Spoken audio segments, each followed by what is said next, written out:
Tecnotalk no ar, seja muito bem-vindo, eu sou a Cris Pelágio. Estamos juntos em mais uma semana nesse nosso espaço para falar de tecnologia, inovação, diversidade. Você já sabe, aqui você encontra tudo isso e muito mais. Hoje, nossa conversa é sobre metodologia de transformação para startups.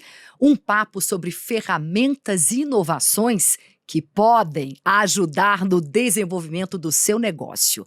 Então, se você trabalha numa startup ou quer entrar nesse mundo de empresas inovadoras, fique ligado, essa conversa é para você, eu tenho certeza. Antes de apresentar meus dois convidados, eu vou te pedir para deixar o seu like nesse vídeo, claro, se inscrever aqui no nosso canal, caso você não esteja inscrito ainda. E para quem já segue a gente, é só lembrar de ativar as notificações e ficar por dentro de tudo o que está acontecendo no Tecnotalk. Lembrando que toda semana tem episódio novo e você pode e deve compartilhar com o nosso conteúdo com todo mundo, na sua família, na faculdade, no seu trabalho, seus amigos. Manda nossos vídeos para quem você quer deixar ainda mais antenado e por dentro do mundo da tecnologia e do mundo das inovações. E olha só, não tem desculpa para perder o Tecnotalk. Além do YouTube, a gente também está na sua plataforma de áudio favorita e até na televisão, todas as quintas-feiras, às 8h30 da noite, pelo canal Market. Número 692 na Claro TV e 611 na Vivo. Também estamos na Box Brasil Play. É muito fácil ficar ligado no Tecnotalk. Vamos aos meus convidados. Eles são dois feras no marketing e na inovação. Eu estou aqui com o Leonardo Brazão e o Eduardo Parasquet. Eles são cofundadores da consultoria de inovação 1601 e também da startup Indeed. Nós vamos mergulhar nos seus mundos de insights e metodologias que estão redefinindo como as empresas inovam e se conectam com seus clientes. O Léo Brazão atua há 20 anos nas áreas de inteligência de mercado, inovação e também no digital. Ele acredita que o maior risco é a mesmice e que nunca é tarde para começar a inovar, a aprender e fazer as coisas de uma maneira diferente. Já já ele vai contar isso tudo pra gente. Já o Eduardo Parasquet tem também 20 anos de experiência em multinacionais. Para ele, inovação é mentalidade. O usuário é a estratégia e o modelo é não ter modelo. Gostei dessa filosofia. Vamos entender melhor com eles, então.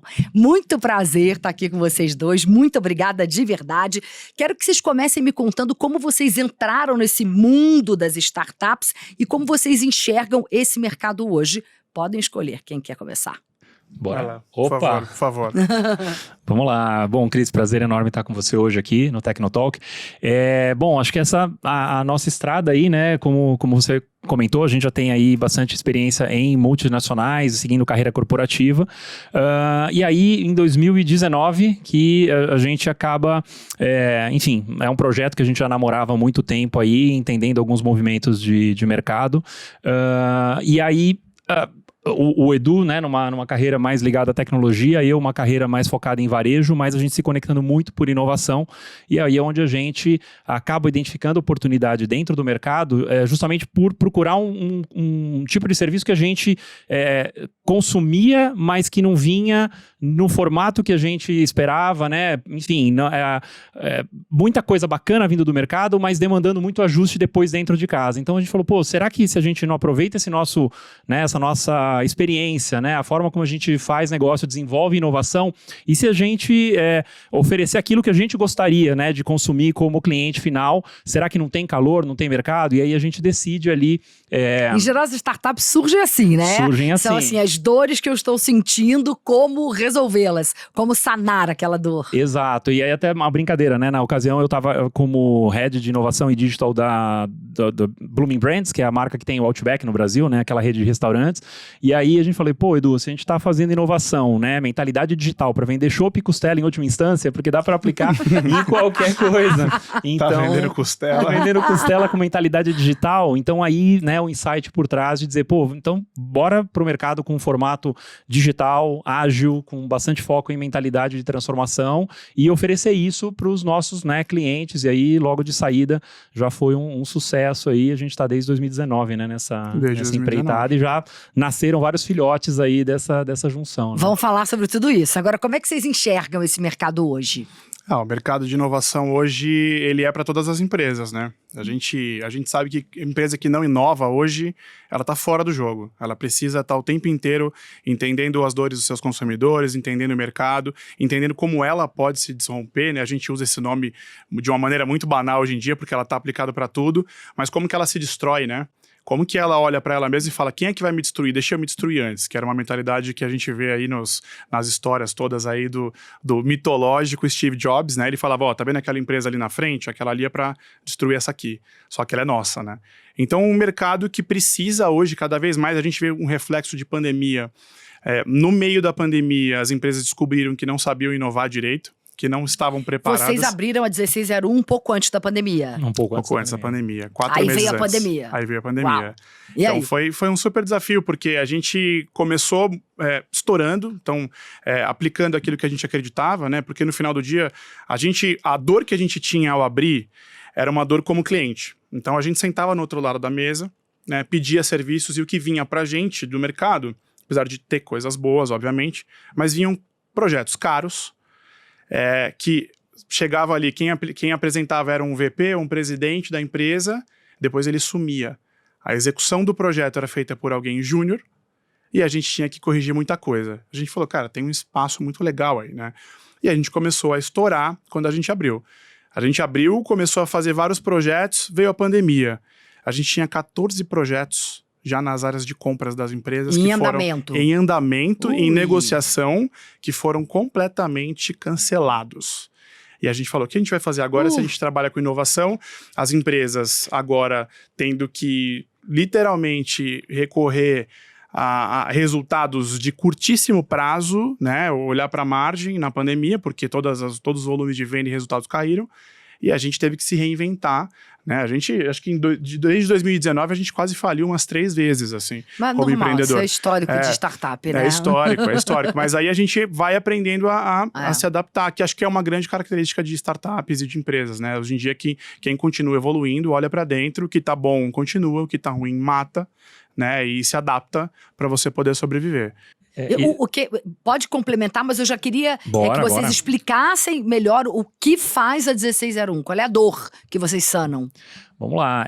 Bom, a gente se intitula uma consultoria de inovação, né? Onde a consultoria vem na questão de tudo aquilo que a gente faz visa um resultado de negócio, então, né, precisa mexer o ponteiro, precisa impactar alguma coisa no resultado da companhia, mas a rebeldia vem na inovação, né? Então, não é aquela consultoria mais tradicional, mais planilheira, né? Então, a gente traz toda a parte de criatividade e inovação, ajudando empresas a percorrer a jornada que a gente fala que é da dor ao ROI, né? A maioria das empresas querem um retorno sobre investimento, mas inovação, por definição, é ineficiente. Então, prometer um retorno objetivo num cenário de inovação e incerteza é muito, né, leviano ali, ou quando você determina, geralmente esse retorno é muito aquém do que poderia ser pelo medo de arriscar. Então, a gente ajuda as empresas a entenderem essa jornada e que o ROI nada mais é do que uma dor bem resolvida em escala, né, através de produtos e serviços das empresas. Então, ancorando o entendimento da dor, a gente consegue chegar no retorno da empresa. Então, a nossa consultoria se posiciona dessa forma, né? Então, por isso que a gente é bastante até agnóstico nos tipos de clientes. Então, desde startups em fases super iniciais até big techs, né, são clientes nossos, indústria super tradicional, são clientes, mas onde a gente aplica esse olhar, essa metodologia, e aí ajudando desde de projetos, né, de Discovery Machine, que a gente chama, então é descobrir novos mercados, descobrir novos produtos para, né, lançamento de campanhas, marcas, etc. Uma parte do Go Crazy, que é o nosso toque de loucura ali, que são projetos mais personalizados, onde as marcas nos procuram para justamente olhar de uma forma diferente para um problema que eles têm. Ter as ideias, né? Ter as ideias. E ajudar até na interface com as agências, porque muitas vezes a empresa tem uma ideia de negócio, mas não sabe materializar aquilo para uma agência. E aí a gente entra formatando o lado de negócio, mas trazendo a inovação e a criatividade que a agência entende. Então a gente integra esses dois mundos. E o último é uma parte de utilizar metodologias de inovação na parte de capacitação mesmo e transformação digital. Então bootcamps, palestras, workshops, wargame, aí são o repertório tradicional, né, do arcabouço aí o cinto do Batman, né, das soluções soluções de inovação, que é onde a gente traz para resolver desafios específicos das empresas. Basicamente são essas 3 grandes frentes aí que a gente atua. Quero pegar um gancho do que o Léo trouxe, Edu, para conversar com você exatamente sobre essa questão de vocês personalizam, vocês customizam para cada um dos clientes, é tudo muito customizado. Então eu queria que vocês trouxessem de fato algum exemplo real dessa metodologia, que usa essa metodologia tão personalizada de vocês. A metodologia, a gente costuma dizer na 1601 que o modelo é não ter modelo, né? Esse é a tagline da nossa consultoria, porque a gente estuda muito a metodologia de inovação, mas a gente não acredita que se você colocar cachorro do outro lado sai linguiça, né? Então as consultorias, de uma maneira geral, elas vendem o quê? Olha, minha metodologia é muito, né, tradicional e confirmada no mercado e já aprovada, e eu sempre aplico essa mesma metodologia para sempre os mesmos, para qualquer problema. E a gente fala, pô, tem tanta... Independentemente do segmento da empresa. Independente do segmento. Não vai funcionar todas as vezes. Não vai funcionar, né? Então, o que a gente olha? A gente fala assim, por que o modelo é não ter modelo? Por 2 motivos. Eu posso beber de diversas coisas geniais, quando eu falo de metodologias, de frameworks, de abordagens, de estudiosos, de pesquisa, eu posso beber de um monte de coisa para criar um projeto para você. Porque o teu desafio é o teu desafio, não é igual ao dele, que não é igual ao dele, mesmo se for da mesma natureza. Cada empresa e cada mercado e cada momento é determinado, né? Então, não ter modelo significa que eu vou criar para você um projeto a cada vez que a gente se encontrar. Então, cada briefing para nós é como se fosse uma concorrência. Não importa que tiver só a gente vai entrar como se fosse uma concorrência, a gente apresenta, nunca manda uma planilha nem um PDF. O segundo motivo do modelo não ter modelo é que não existe uma fórmula para inovar. E aí o que se vende muito por aí é que existem fórmulas e existem caminhos e, na verdade, inovar é para quem está suando a camisa, para quem está dando a cara a tapa, para quem está aguentando os nãos. Inovar é aguentar os nãos, que a vida te fala. Cada 10 portas, 11 vão se fechar e uma janela incrível vai se abrir. E essa janela que vai vir o sol e você vai se jogar de cabeça, porque empreender é isso, né? É o rock balboa. Empreender no Brasil, a gente brinca muito aí, o Léo, que ou é o Batman ou é o Coringa, né? Ou você é o Bruce Wayne milionário que não tem nada a perder e tá tudo bem, ou você é o Coringa pobre e louco que você não tem nada mesmo pra perder e aí você tá bem com isso, né? Então, quando a gente recebe um briefing... Bom, nos 2 casos você não tem nada a perder. Nos 2 casos você não tem nada a perder. Seja por grana, seja por loucura. Total, ou por grana ou por loucura. Ou seu Bruce Wayne ou seu pobre louco do Coringa. E aí, a gente, quando a gente fala de inovação, os clientes e o mercado, eles entendem inovação por alguns termos já comprovados de mercado. Você faz design thinking? A gente fala, não, a gente não faz design thinking, porque ele já é feito, a gente usa design thinking para fazer alguma coisa. O que você quer? Então, o mercado procura por workshops, por sprints, por prototipação, validação, tem todos esses nomes, mas quando a gente pega um projeto, a gente vai lá e cria. E aí, cada projetinho a gente tenta olhar um pouquinho para a dor. Então, todo projeto tem pesquisa, né? É difícil um projeto não ter pesquisa, mesmo que ela seja mínima, porque eu não consigo... trabalhar a inovação do ponto A para o ponto B sem descobrir qual que é a dor. E muitas vezes o cliente não sabe qual é a dor. Né? Então, muitas vezes o projeto de inovação não é nem para inovar, é para você descobrir qual é a dor. Depois tentar inovar, né? Então a gente entra muito nisso, assim, acho que as personalizações elas acontecem. A gente já trabalhou para, enfim, desde caixa de maionese, até pó de alumínio para a indústria pesada, até estratégia para o Google, estratégia para a Ambev, enfim, palestra, treinamento, camp, a gente faz muito isso. Aí falando da pandemia que a gente estava falando, a pandemia... ela fez as empresas olharem para dentro e expandirem um pouco da sua consciência, como se você estivesse se avaliando. Fala, caraca, eu descobri que eu tenho um problema muito maior do que somente a pandemia, eu descobri que eu não tenho skill para inovar. E aí, bem na pandemia, que a nossa virada, né, e também a nossa sobrevivência, partiu da necessidade das empresas de contratarem educação e treinamento de inovação. E a gente começou a dar palestra, treinar as equipes, fazer coisas nesse sentido que a gente nem fazia. A gente nem imaginou que a gente ia começar a fazer isso, e a gente começou a fazer, e aí deu muito certo. Hoje a gente tem isso como produto, né? Mas a gente, além de treinar as empresas, também é consultor. E o que é legal é que as empresas contratam quem põe a mão na massa. Porque tem muito empreendedor de palco, né? Ou professor que nunca empreendeu. E a gente empreende, tá inovando e está ensinando. Então, essa é a diferença. Vocês sabem exatamente o que é aquilo, né? Sim. Você falou dos vários frutos aí, vários filhos que a 1601 já gerou. Eu abri aqui falando da Indeed também. Sim. A Indeed seria uma consequência desse uso dessa metodologia? Total, Cris. Eu acho que até, né, voltando no teu ponto um caso, né, que a gente tem aplicado a metodologia, e aí é muito bacana quando a gente fala que a gente aplica com a gente mesmo, né? Então a Indeed, ela é fruto dessa aplicação de metodologias, onde a gente entendeu, né, que como 1601, a gente estava, né, desenvolvendo uma série de negócios incríveis para os clientes, né, trazendo metodologias de inovação, buscando identificação, né, do que a gente fala do processo de discovery, que é descobrir o usuário e descobrir os problemas que ele vive, para depois a gente testar isso no que a gente chama de Product Market Fit, né, que, ou seja, essa dor representa um mercado, e se sim, a nossa solução representa um produto, quando fecham essas chaves, a gente tem um negócio. E aí, a partir daí, a gente pensa em desenvolver, testar os produtos e escalar para chegar, né, no famoso scale-up aí que as startups tanto buscar as acelerações, o exit e tudo mais. E a gente falou, a gente é bom em fazer isso, né? Estamos fazendo isso para uma série de marcas. Por que não fazer para dentro de casa com algo que a gente acredita muito, que é a parte de educação, que o Edu comentou. Então, né, a gente tem uma vocação aí, eu dou aula em escolas também de transformação digital, o Edu também é mentor de startups, a gente, né, tá super dentro desses ecossistemas de educação, entendendo que é aí que a gente multiplica o conhecimento, né?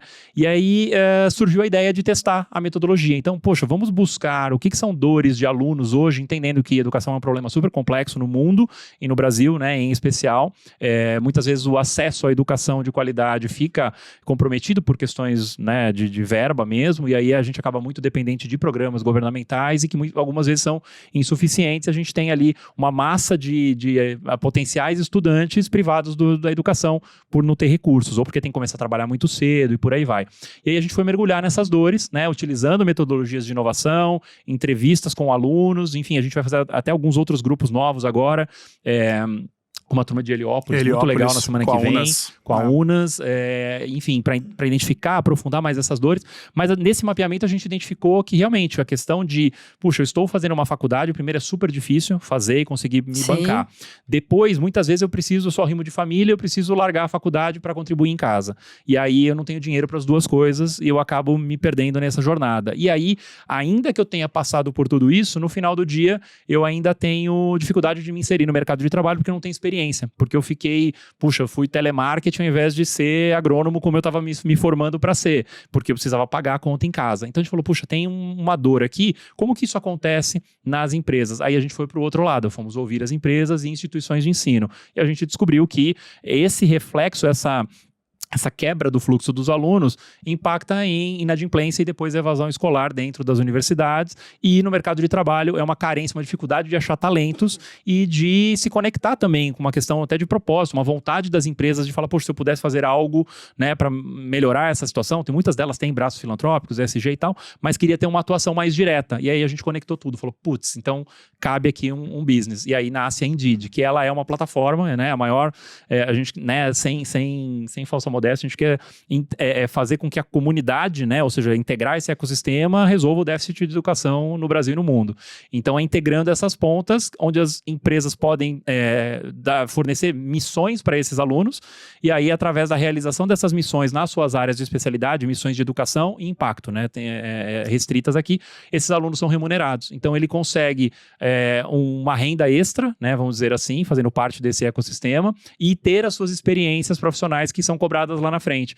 Então, o aluno consegue fazer o tracking, né, o que eu estou contribuindo, então eu estou fazendo aqui para uma indústria, ou estou fazendo agora para um varejo. Ele vai, como se fosse uma empresa júnior virtual, onde ele vai trabalhando e aí, ao mesmo tempo, ele vai sendo remunerado por essa jornada dele. Então, as empresas conseguem ter acesso a esses talentos e fazer o seu trabalho social, ao passo que o aluno consegue também uma renda e bancar seu estudo, né? E esses alunos, eles têm que ter algum grau de ensino? Como funciona isso para entrar lá e poder participar desse programa que você acabou de trazer? A gente está começando com alunos do ensino superior. Ensino né? superior. E aí dentro das suas cadeiras de especialidade, né? Então, programadores, enfim, tem uma série de disciplinas ali, mas a ideia é que isso seja agnóstico, a gente possa entender o ecossistema de educação como um todo.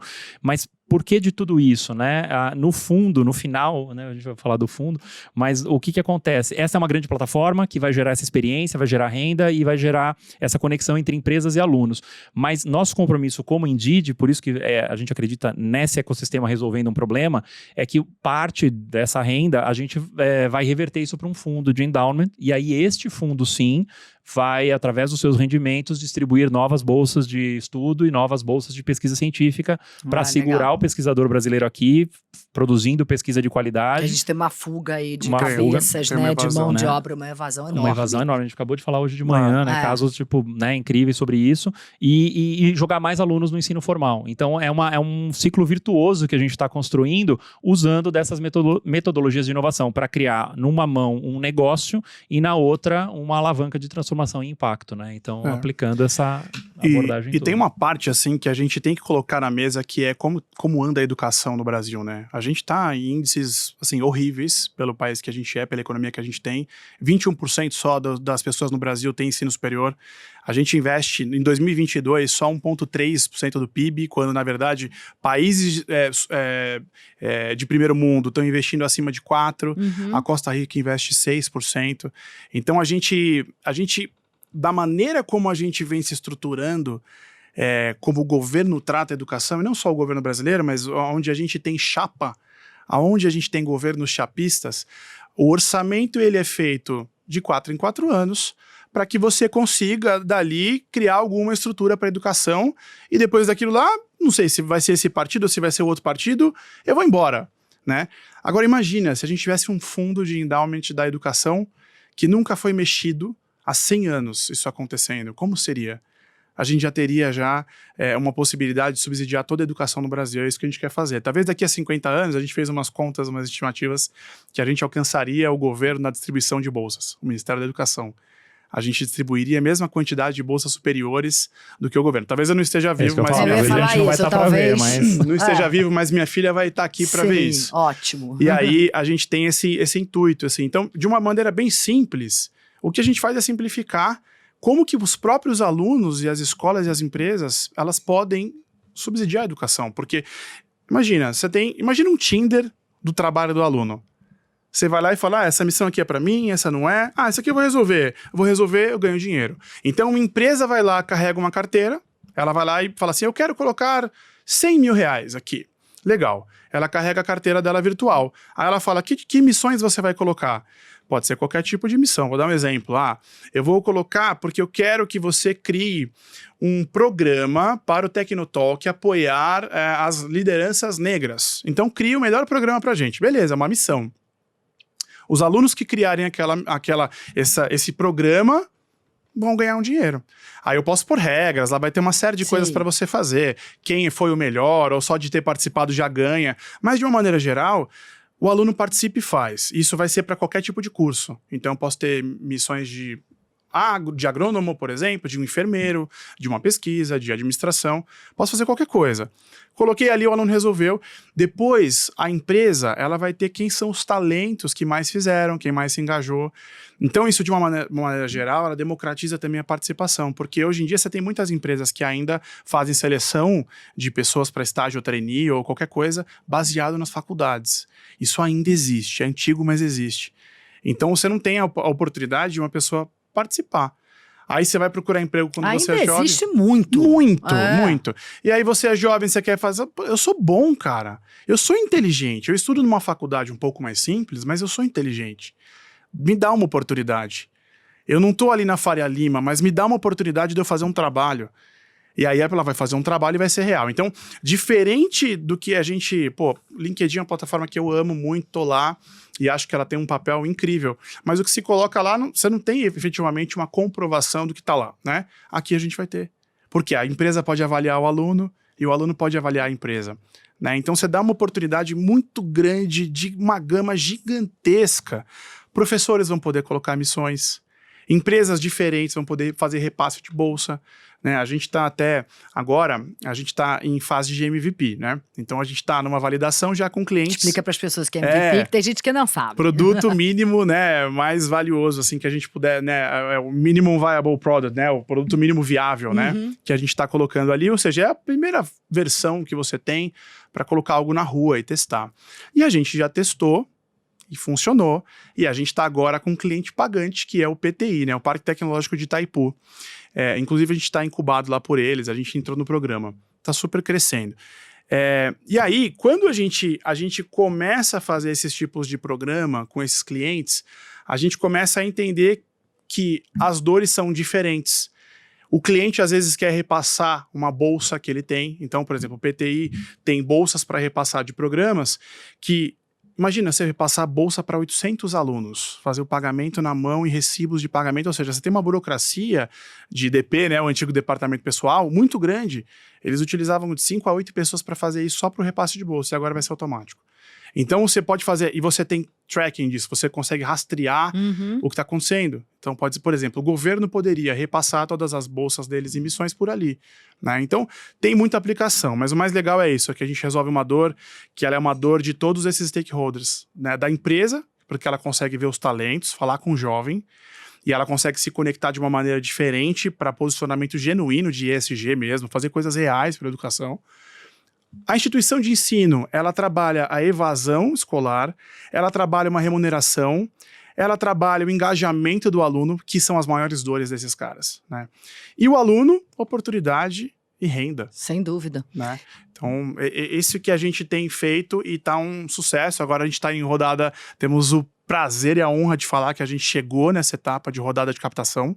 Então, estamos agora falando com alguns fundos para a gente captar. Então, muito feliz. Boa sorte e sucesso para vocês. Estamos muito felizes. Agora, adiante aí, vocês lidam com clientes dos mais variados segmentos e setores. Quais são os principais desafios que vocês já enfrentaram diante desses clientes tão diversos? Eu tenho um, não vou falar. Fala você primeiro, porque eu tenho. Tem pra ver se é o mesmo. Vamos ver se é o mesmo. Quer anotar num papelzinho, a gente mostra? E a gente mostra na hora.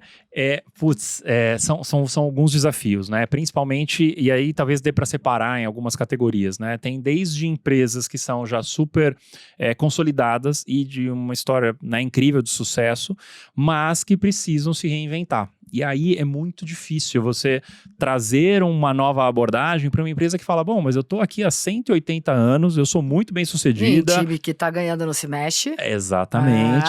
E aí a gente só que nesse atual mundo, só que não. Só que não. E aí a gente até vê, né, que assim, geralmente essas empresas colocam um time ou algumas pessoas ali para tentar promover alguma transformação.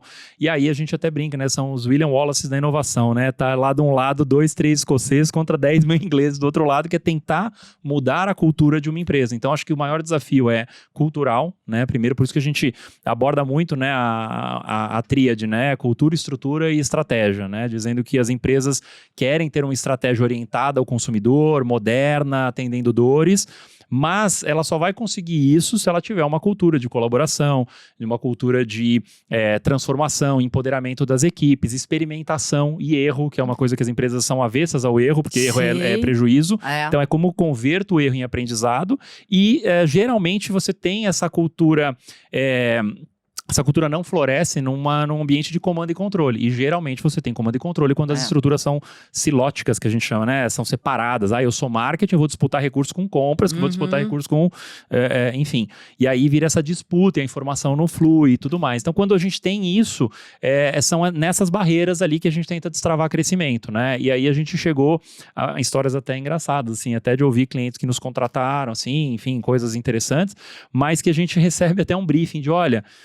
Inova, mas não inova muito. Nossa, mano. Porque se a gente... Fiz um vídeo disso daí, né? Tem um canal de inovação que chama Elefante Limonada. Depois a gente fala dele, mas tem um videozinho lá. Inova, mas não inova muito. E aí eu falei, cara, como é que não é inovar muito, né? Falo, não, porque a gente ainda tá num processo, talento. Talvez, se a gente der um choque na galera de que tem outras formas, talvez a gente vai ter algum problema aqui de o pessoal se desmotivar e tal. E aí, então, fica super claro quando a gente, né, tem esse tipo de conversa, que é a parte cultural cultural é muito complicada. Isso a gente está falando de empresas mais consolidadas. Agora, empresas menores, como startups, que a gente também atende bastante, justamente está primeiro, né, na questão do foco, e aí é onde você vai aplicar ali a sua energia, que é pouca, né? Uma startup ela não tem muito de saída, ela tem uma boa ideia, mas não necessariamente tem recursos para isso. Então é onde a gente vem ajudando nesse direcionamento, e aí, é claro, nessa jornada toda de descoberta do cliente, depois a descoberta do mercado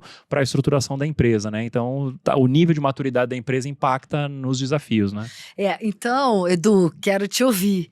Primeiro você traz o seu exemplo, que eu tenho certeza que não foi nenhum dos que ele trouxe, senão você dizer, eu ia falar isso mesmo. Parecido, mas pelo que o Léo está trazendo, a minha percepção, me corrija se eu estiver enganada, é que o desafio é maior em empresas maiores e tradicionais do que numa startup que está começando. Com certeza. Mesmo que a startup não tenha grana. Mesmo. A startup, o problema dela para inovar é a grana. É grana. Assim, ela tem a mentalidade, ela tem a coragem, mas ela não tem, né, ali a disposição financeira para fazer isso. E de começo você tem que realmente tem que olhar para isso. As grandes empresas, elas se apoiam naquilo que deu certo para ela se tornar grande. Mas ela não imagina que dali para frente ela está correndo, né, esses riscos de não existir mais porque alguém foi lá e efetivamente superou sua tecnologia. A gente recebeu recentemente um vídeo falando que Elon Musk está produzindo celulares da Tesla agora que vão funcionar a internet em qualquer lugar do mundo. Quer dizer, para pensar, um celular com internet em qualquer lugar do mundo tem o poder de mexer absurdamente, estruturalmente, em negócios como as telecoms, por exemplo. Sim. Claro, Vivo, TIM, Oi, qualquer uma dessas. Ou até mexer nos negócios de celulares mesmo. Você pode comprar um Apple, você pode comprar um Tesla. Então, essas empresas olhando para isso. Por que essas empresas, elas... pegando o que o Léo falou, né, da miopia funcional, né, da inércia cultural, existe um teórico que chama Ken Wilber, né, que ele fala que o tamanho da consciência de uma estrutura, de uma empresa, é do tamanho da consciência da sua maior pessoa ali na hierarquia. Então, se você tem um líder que quer inovar, você efetivamente vai ter uma empresa que quer inovar.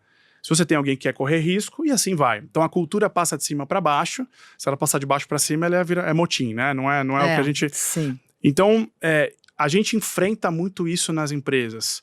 E aí, por que você enfrenta isso? Porque o resultado é para ontem, porque eu estou olhando a margem, porque eu estou olhando... E aí a gente cai, me permite esse palavreado francês aqui, mas o que a Kellogg, a Universidade de Chicago, ela fala que é a roda da merda. Uhum. Tá?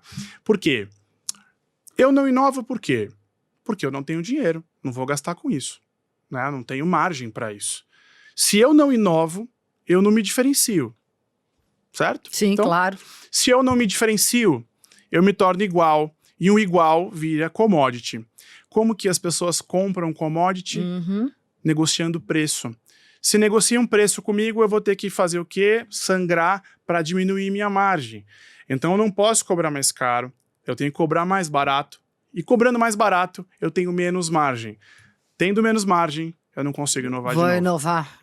Então, menos ainda, ou esse não inovar de novo. Ou não inovar de novo, ou inovar menos ainda. Então, esse pensamento, ele não quebra essa roda, né? Então, é um pensamento que vale não só para inovação, vale para marketing, para comunicação, né? Grandes empresas que falam, não, eu não vou investir em branding, não vou fazer comunicação da minha marca para construção dos valores da minha marca, eu não vou fazer. Então, ele cai nisso também, né? Então, a gente, quando chega em empresas grandes, a gente sofre isso e sofre uma segunda coisa também, que eu vou falar agregando a isso, que é quando essas empresas, elas têm uma certa soberba, assim, né? Uma soberba de dizer, eu já sei como fazer, eu não preciso de alguém de fora para me ajudar, né? Senão eu não estaria aqui onde eu estou. Eu não estaria aqui onde eu estou. Quem é você para me ajudar a inovar? Né? Eu sou a marca X. Você é uma consultoria pequena. Então, óbvio, tem mudado. Eu existo há 50 anos, Exato. Você existe há 5. Exato, tem mudado isso, né? Você tem visto cada vez mais as empresas abrindo a porta para ouvir gente, né, que está falando novos, os pequenos, né? Isso acontece no mundo de uma maneira geral, né? Desde o varejo até o microinfluenciador, até os pequenininhos estão ganhando seus espaços, a consultoria também. Mas a gente sofre isso também. Tem gente que você quer bater um papo e a pessoa demora 4 meses, 5 meses para te falar, oi, vamos falar.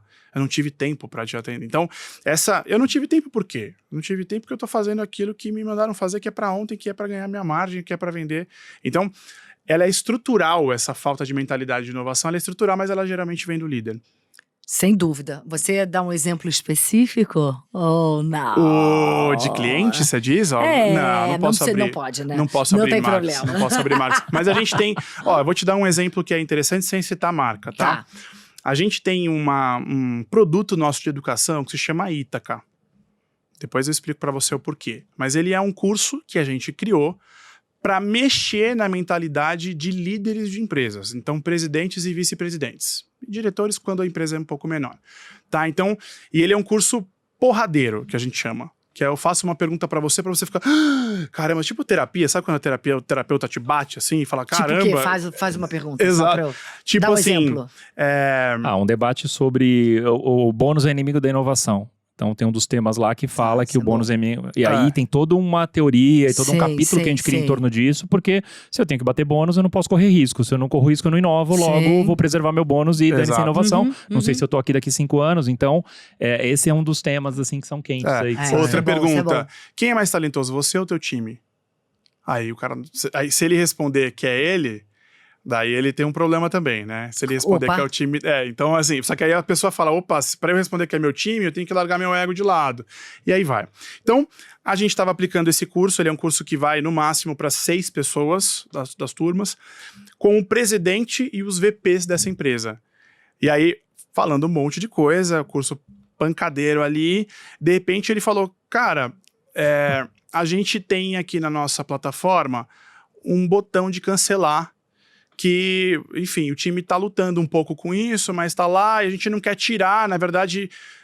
Mas por que esse botão de cancelar tá aqui? Aí não, porque as pessoas, elas querem cancelar e a gente não quer que elas cancelem. Então a gente escondeu o botão de cancelar. E daí a gente virou pra ele e falou o seguinte, cara, imagina que você tá num casamento, pro presidente, tá? Presidente, CEO. Imagina que você tá num casamento, em vez de você investir em reatar com a sua esposa, você tá investindo no advogado. Daí ele pegou e falou, caraca, puxa vida, não sei o quê. Time, vamos fazer uma reunião hoje de tarde. Colocou todos os VPs da empresa. Isso era um exemplo, mas aí ele juntou outras coisas também e fez um mutirão com os VPs. Mandou cancelar todas as agendas e falou, à tarde a gente vai falar todo mundo, eu quero resolver isso, em tudo que a gente tava fazendo e tava demorando 6 meses, nós vamos resolver hoje. Não vai passar de hoje. Jogar o problema para debaixo do tapete, né? Pelo amor de Deus. Então, assim, você tem uma série de exemplos onde acaba que a gente precisa vencer mentalidades, né? E esse é o maior desafio, assim. A gente começa a fazer treinamento, começa a conversar, mas a inovação dentro da empresa, ela é um ato político, assim. Ela é um ato político. As pessoas... Quando eu falo político, não é a política do partido. Ela é um ato de, assim, quem inova tá fazendo alguma coisa nova, tá gerando exposição, tá gerando algum tipo de valor, mesmo que ele seja relacional. Então, olha, eu fiz um workshop para criar um novo projeto. Beleza, quem estava nesse workshop? O convite já é político. Quem apareceu no jornalzinho do endomarketing, né? Quanto de dinheiro da empresa está indo para esse projeto? Que resultados ele vai gerar? Quem ele vai promover? Então, inovar, ele é um ato político que precisa dos avais das pessoas que têm poder na empresa. Então, não dá para inovar sem colaboração, sem interdependência. Não, com certeza. E isso é o que é difícil de inovar. Muitas pessoas, só para terminar, que desculpa, muitas pessoas nas empresas são muito boas em inovar, mas às vezes elas não são boas em transitar, em navegar, em convencer. E aí elas cansam e saem. Então a empresa, quando ela Aí é problema de comunicação, que é a minha área. Tem isso também. Mas muito. Tem isso também. Pode ser muito bom, mas ele não consegue comunicar aquilo. Já vender essa ideia. Total, vender a ideia, ou se conectar com as pessoas. Sim. E aí que é a comunicação. Conexão é comunicação também. Aí ela se cansa, ela sai. E aí a empresa fala, a gente tá perdendo talento, a gente não tá inovando. Cara, você tá cansando as pessoas. Eu me canso mais tendo que te convencer do que fazer o trabalho. Sim. Entende? Então, isso acontece muito. Quando vocês olham para o futuro, quais são as tendências que vocês conseguem enxergar nesse panorama de inovação? Aí eu acho que tem algumas coisas interessantes, né? A primeira delas é justamente a gente sente um movimento no geral, né? Até por isso, né, a gente acaba atuando bastante nessa vontade de transformar, né? Mas tem uma questão que o Edu falou agora, que é a parte de colaboração. Então a gente vê algo muito forte nascendo nessa questão de inovação aberta, de colaboração, e aí não só, né, os ecossistemas de empresas procurando startups, seja através da modalidade de corporate venture capital, né, que são fundos das próprias empresas acelerando startups, enfim, elas se tornando sócias dessas startups que resolvem problemas para ela e para o mercado, ou até venture builder, que eu tenho uma necessidade, eu vou montar essa minha startup, financiá-la e fazer acontecer, como também entre marcas, né? Então a parte mesmo de collab, né? Então a parte de colaboração vindo muito forte de marcas que sozinhas, né, são brilhantes, mas juntas são ainda mais. E aí muito, muito além do licenciamento, não é só licenciar o personagem na camiseta, é fazer negócio mesmo, solucionar uma dor comum. Então isso a gente tem visto bastante, né, acontecer.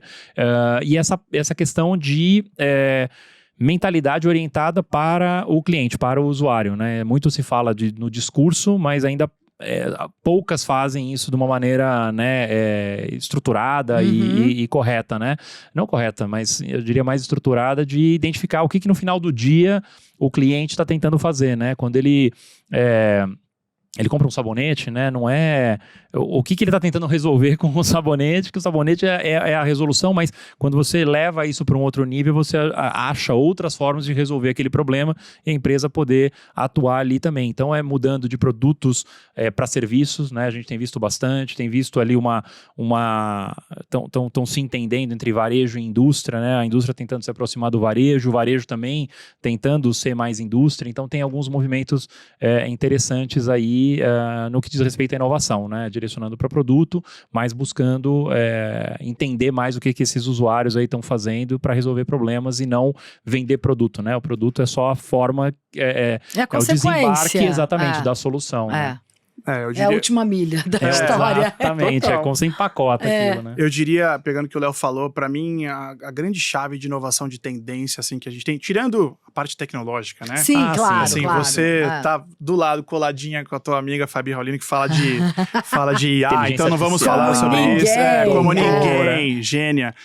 Não vamos falar sobre isso, porque isso vai mudar todas as relações, mas assim, uma empresa que não souber adicionar, criar, transformar, né, se arriscar em novos modelos de negócio, ela está muito travada na inovação. Ela simplesmente está, eu faço o perfume de lavanda, então eu vou fazer o perfume de macadâmia. Então ela faz aquilo que ela já faz, a gente chama isso dos horizontes de inovação, né? Mas ela vai sempre fazer aquilo que ela já faz, ela não vai entender que ela pode sim fazer uma outra coisa e ir para um outro horizonte de inovação, né? Uma empresa que vende maionese pode abrir um restaurante, uma empresa que faz sabão em pó pode abrir uma lavanderia. Então, você falou de produto para serviço, mas no geral entre modelos de negócio e ela se adaptar estruturalmente para isso e culturalmente para isso. Então a gente, por exemplo, atende uma empresa de bem de consumo, falou, vamos fazer uma startup agora? Essa startup ela vai prestar um serviço. Então essa empresa de bem de consumo vende comida, essa startup ela presta um serviço de te ajudar nutricionalmente a entender o que você pode comer, blá blá. Beleza, criamos a startup, fizemos até o PNL, né, o balancete da empresa, aí chega na empresa para fazer, é o mesmo time que faz o produto lá. Então ela faz o mesmo PNL, a mesma estrutura, ela fala, não, isso aqui não fecha essa conta. Ela não está preparada para um novo modelo de negócio. E aí algumas empresas estão tateando isso, falam, olha, vamos abrir um fundo, já que a gente não sabe fazer, vamos comprar algumas startups pequenas, algumas participações, ou vamos fazer o que a gente chama de acqui-hiring, né? A gente contrata e adquire aquela startup, vamos fazer o que a gente chama de venture builder, vamos construir novas startups do zero. Então, essa transição de mentalidade, e muitas vezes quem está sentado na cadeira, ele não entende que ele pode abrir um novo modelo de negócio, porque ele fala assim, como é que está o meu bônus hoje? Por isso que a gente brinca que o bônus é inimigo da inovação. O meu bônus é se eu vender maionese. Mas por que eu vou querer criar um outro modelo de negócio se eu vou ganhar dinheiro vendendo maionese? Então ele não entende que se ele criasse uma startup, talvez aquela startup ou aquele novo modelo de negócio, não precisa ser uma startup, né? Poderia gerar mais receita do que aquela venda de maionese dele. E ele fala, não, a cabeça dele... Ou até poderia ajudar a vender muito mais maionese. Muito mais maionese. E aí ele tá com aquela cabeça falando, não, peraí, pra que eu vou me meter naquilo, né? Então, essa transição de chavinha, que eu acho que muitas pessoas estão abrindo essa cabeça para inovar, para ser mais plural. Uhum. Ninguém é uma coisa só. As pessoas estão descobrindo isso no seu lado pessoal, óbvio, e no profissional também. Sim. Então a gente vive essa geração, a gente falou vocês estiveram aqui com o pessoal de geração Z, nós que somos millennials aí, estamos vivendo uma geração de transição, né? Você tá no trabalho, no teu profissional, daí você não é nem teu pai e tua mãe para falar, nossa, eu preciso ficar 20, 30 anos na mesma empresa e virar um vice-presidente, um presidente, mas você também não é o geração Z e olha pro lado e fala, nossa, eu preciso sair amanhã para, né, fazer outras coisas. Aí você fica naquele meio tempo, naquele meio do caminho, mas você entende que você é plural. Por isso que tem muita gente hoje nas empresas trabalhando, mas querendo fazer uma outra coisa, fazendo um plano B, se dedicando a um outro projeto, entendeu?